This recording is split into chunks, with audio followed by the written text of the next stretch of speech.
अब देखो, इस बात में कोई शक नहीं है कि स्क्विड गेम काफी अच्छे खासे लेवल का शो है, पर बात तो ये भी सच है कि जितना popular squid game series India के अंदर हुई है, उतना ही ये भी डिजर्व करती है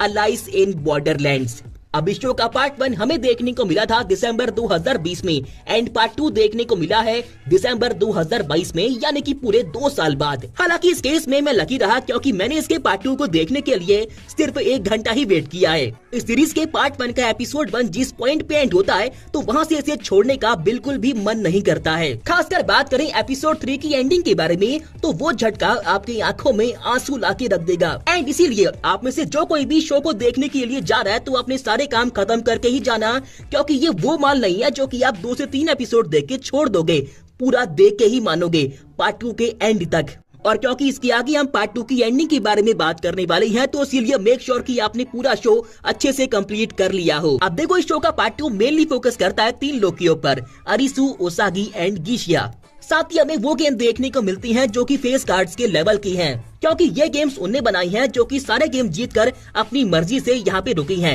जिसमें कि उनको हराना नेक्स्ट टू इम्पॉसिबल है। एंड ऐसे लोग यहाँ पे कहे गए हैं सिटीजन, यानी कि यहाँ के निवासी, तभी तक जब तक वो अपने गेम में जीतती हैं, वरना हारने पे हाल तो इनका भी यही होता है। अब देखो, इस शो के आखिरी एपिसोड में हमें देखने को मिलता है कि अरिसु एंड ओसागी आखिरकार पहुँच जाती हैं बॉर्डरलैंड की द क्वीन ऑफ हार्ट्स के पास, यानी कि दिल की बेगम तक, जो कि अब उन्हें एक आखिरी गेम खेलने को कहती है, जिसमें कि उनके लिए खेल में टिकना इम्पोर्टेंट है पर जीतना नहीं। हालांकि इन दोनों के लिए ये गेम इतना भी आसान नहीं था, क्योंकि यहाँ पे हमें देखने को मिले मीरा के इल्यूजन्स, जो कि वाकई इतने रियल थे कि एक बार को तो मैं भी सोच में पड़ गया था। पर आखिरकार गेम की एंड होने के बाद मीरा कहती है कि अब तुम्हें 2 ऑप्शन चुनने को मिलेंगे, पहला इस दुनिया में निवासी बन के रहना यानी कि सिटीजन, और दूसरा अपनी दुनिया में वापस से लौटना। जिसके बाद हमें शो के अंदर देखने को मिलता है कि जिसने भी अपनी दुनिया में वापस से लौटना चुना था वो टोक्यो पहुंच चुका है अपने ही टाइम में, एंड उसके लिए सिर्फ कुछ ही मिनट बीते हैं। एंड उसके कुछ टाइम बाद ही टोक्यो के बीचों बीच एक मीटियोर गिरता है, जिसके आसपास ये सभी लोग होते हैं।